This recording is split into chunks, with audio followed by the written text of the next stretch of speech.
विद्यार्थी देखिए, कल के जो पेपर होगा कक्षा 10वीं और 12वीं का जो पेपर कल 12वीं का है 27 तारीख को कक्षा 10वीं का पेपर है। उस पेपर में एक अंतर आएगा और वो 2 नंबर का होगा या 3 नंबर का होगा। तो जो अंतर हमको अंतर महत्वपूर्ण अंतर लेके आए हैं तो अपनी क्लास में समझेंगे। पहला अंतर है नाटक और एकांकी में 2 अंतर लिखे। क्वेश्चन आएगा तो आप सबसे पहले आंसर में लिखोगे नाटक और एकांकी में अंतर निम्नलिखित है। पहला पॉइंट कॉलम बनाओगे, नाटक में अनेक अंक होते हैं, एकांकी में 1 अंक होता है। नाटक में अनेक अंक होते हैं, बहुत ध्यान देना, कुछ बच्चे गलत अंक लिख देते हैं। एकांकी में 1 अंक होता है। नाटक में पात्रों की संख्या अधिक होती है, एकांकी में पात्रों की संख्या कम होती है। तीसरा पॉइंट, नाटक दृश्य काव्य का विस्तृत रूप है। विस्तृत मतलब होता है बेटा बड़ा रूप है, और एकांकी दृश्य काव्य का लघु रूप होता है। दूसरा अंतर है जीवनी और आत्मकथा में अंतर लिखो। जीवनी का मतलब होता है दूसरा व्यक्ति तुम्हारे बारे में लिखे, उसको बोलते हैं जीवनी। आत्मकथा में लेखक अपनी कथा को स्वयं लिखता है। तो पहला पॉइंट है जीवनी किसी दूसरे व्यक्ति के द्वारा लिखी जाती है, लेकिन आत्मकथा में लेखक अपनी कथा को स्वयं लिखता है, उसे हम आत्मकथा कहते हैं। जीवन सत्य घटनाओं पर आधारित होती है, और आत्मकथा काल्पनिक होगी। आत्मकथा कैसी होगी? काल्पनिक। जीवन में लेखक तटस्थ रहता है, जबकि आत्मकथा में लेखक तटस्थ होकर नहीं रहता। तो ये अंतर हमने देखा। अब एक अंतर है कहानी और उपन्यास में। अगला अंतर है अंकित कहानी और उपन्यास में। बहुत अच्छा अंतर है, ध्यान से समझेंगे हम। कहानी में पात्रों की संख्या सीमित होती है और एकांकी में पात्रों की संख्या अधिक होती है। थोड़ा सा विचार करके देखें। वही कहानी का आकार, पहला पॉइंट, कहानी का आकार छोटा होता है। कहानी का आकार छोटा होता है। उपन्यास का आकार बड़ा होता है। उपन्यास का आकार बड़ा होता है। 2 पॉइंट हो गए। तीसरा पॉइंट देखेंगे, कहानी कम समय में सघन प्रभाव डालती है, जबकि उपन्यास अधिक समय में सघन प्रभाव डालता है।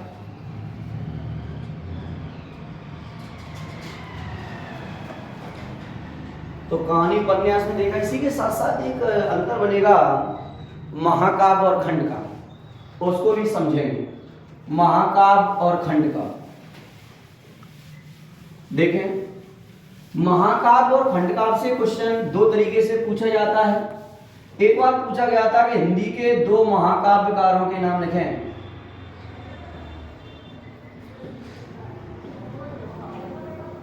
तो आपको पता है रामचरितमानस, तुलसीदास। नंबर 2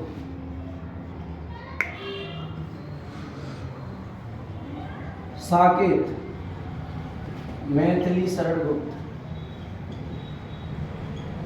2024 का पेपर ढाई दिनों पहले यही क्वेश्चन आया था, हिंदी के 2 महाकाव्यकारों के नाम बताएं। तो ये रचनाकार हुआ और ये महाकाव्यकार हुआ, क्योंकि रामचरितमानस को लिखने वाले कौन है? तुलसीदास जी। तो साकेत, मैथिली। ऐसे ही अगला क्वेश्चन बनेगा 2 खंड काव्यकारों के नाम। तो खंड काव्य में देखेंगे यही पॉइंट को अपन पंचवटी, इधर लिख देंगे मैथिली शरण गुप्त। बहुत इंपॉर्टेंट क्वेश्चन आएगा यहाँ से बेटा।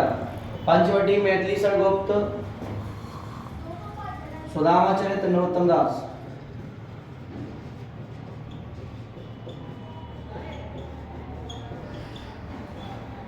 दो क्वेश्चन बन गए। हिंदी के 2 महाकाव्यकार, हिंदी के 2 खंड काव्यकारों के नाम। अब महाकाव्य खंड काव्य होता क्या है, इसको समझेंगे बेटा। तो महाकाव्य का मतलब होता है जिसमें किसी महान व्यक्ति के संपूर्ण जीवन का वर्णन किया। महाकाव्य महान व्यक्ति, कोई महापुरुष का है जो महान व्यक्ति के संपूर्ण जीवन का वर्णन होगा, उसे महाकाव्य कहेंगे। खंड काव्य में संपूर्ण जीवन में से किसी एक घटना, तो अगर किसी एक घटना का वर्णन होगा तो उसे हम खंड काव्य कहेंगे। पॉइंट नंबर दूसरा, महाकाव्य में पात्रों की संख्या अधिक होती है, खंड काव्य में पात्रों की संख्या कम होती है। और तीसरा पॉइंट तुम लोग खुद बना लोगे कि महाकाव्य में रस छंद अलंकारों का अधिक प्रयोग, रस छंद अलंकारों का अधिक प्रयोग, और खंड काव्य में रस छंद अलंकारों का कम प्रयोग होता है। तो ये यहाँ से 4 अंतर हमने बताया आपको, एक अंतर आया यहाँ से 100% आएगा कल के पेपर में कक्षा 12वीं में। ध्यान से सभी बच्चे देखें और चैनल को सब्सक्राइब करें। Thank you.